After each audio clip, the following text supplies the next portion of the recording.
o meu maior, que não foi um erro, foi eu não ter começado 20 anos antes de quando eu comecei, tá certo?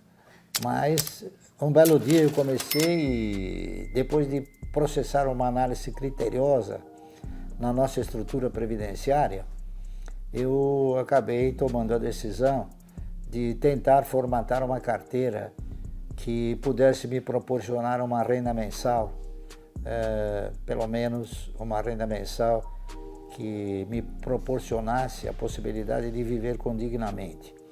Já que desde a década de 70, o início da década de 70, eu tinha a absoluta segurança que o cidadão que se aposentasse, ele não teria uma vida próspera em termos de remuneração. Então, que não é um arrependimento, né?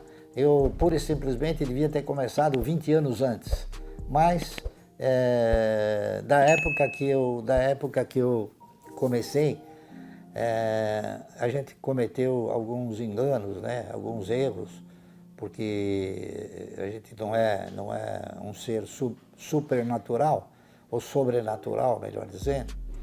Então, algumas coisas que talvez eu possa me arrepender de, por exemplo, não ter aproveitado dentro da configuração que eu vislumbro no mercado, que é investir a médio e longo prazo.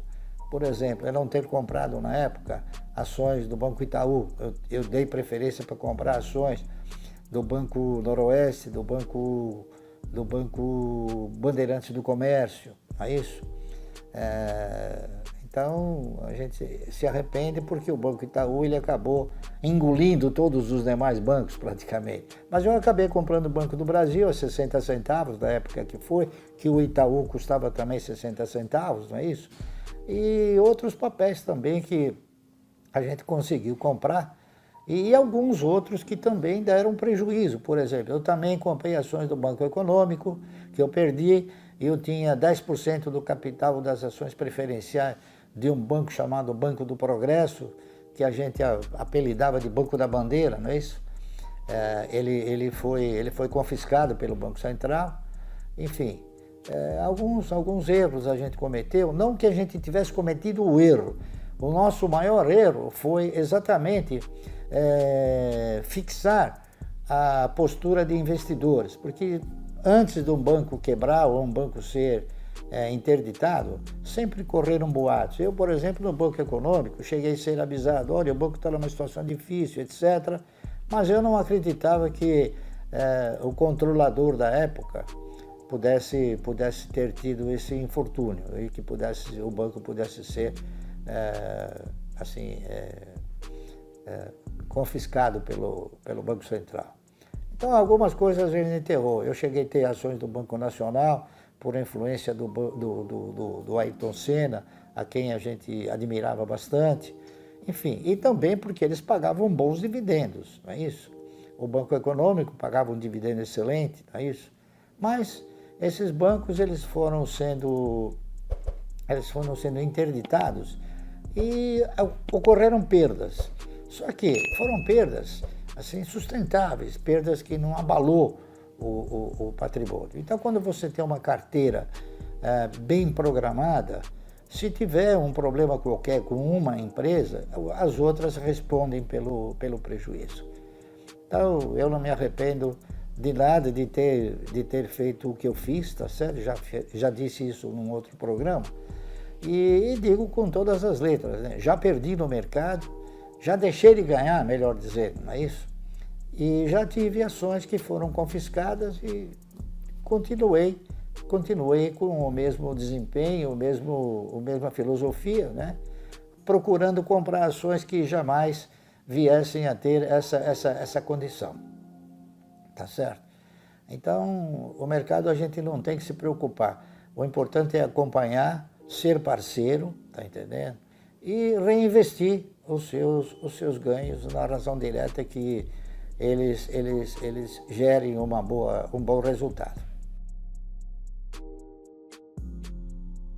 O setor de celulose e papel é um setor muito importante, talvez um dos setores, talvez não, com certeza um dos setores também perenes da nossa economia, já que as principais empresas do setor hoje, que são Suzano e Klabin, são empresas que estão aí há mais de 120 anos.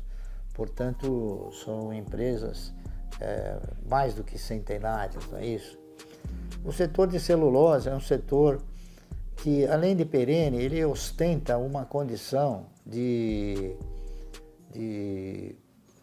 versatilidade que o cidadão hoje pode considerar nós, como brasileiros, né, termos um clima muito favorável para o plantio de florestas que permitem a transformação desse acervo florestal em celulose.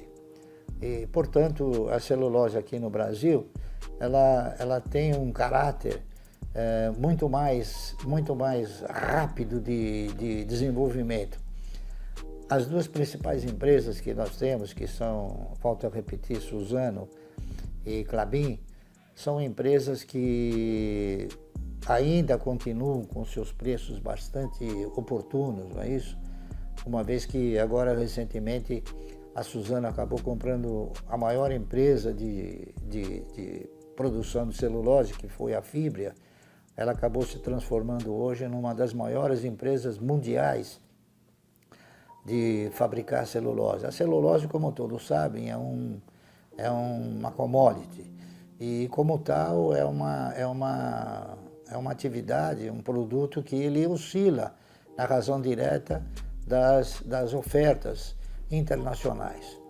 Mas eu não acredito que a celulose aqui no Brasil ela venha a ter um preço desconfigurado daquilo que seria o normal numa situação de commodities. Portanto, as empresas Klabin e Suzano, elas têm características diferentes. A Klabin é uma empresa integrada, enquanto que a Suzano, ela tem uma visão estratégica muito mais dirigida para a produção de celulose. Enquanto que a Klabin, além de produzir a celulose e além de ter, evidentemente, a floresta devidamente plantada, ela também industrializa essa celulose. Então, ela tem um mercado muito favorável do setor de papel, que ela produz papel de embalagem. Esse papel de embalagem depois ela transforma em papelão ondulado. Esse papelão ondulado ele transforma em caixa e a caixa ele vende como uma embalagem. Então eu não acredito que haja uma interferência muito grande internacional na questão da celulose. O papel ele pode ter as suas configurações distintas porque em outros países onde a mão de obra é mais barata, né? Provavelmente talvez o papel ele possa ter um desempenho melhor. Mas aqui eu acredito que os preços não sentirão nenhuma pressão, como provavelmente talvez possa se imaginar. Escuta, por exemplo, centenas de casas de análise dá palpite. Se você for pegar 95% desses palpiteiros, eles não têm ações. Eles não têm carteira de ações. E dá palpite sobre ações, entendeu?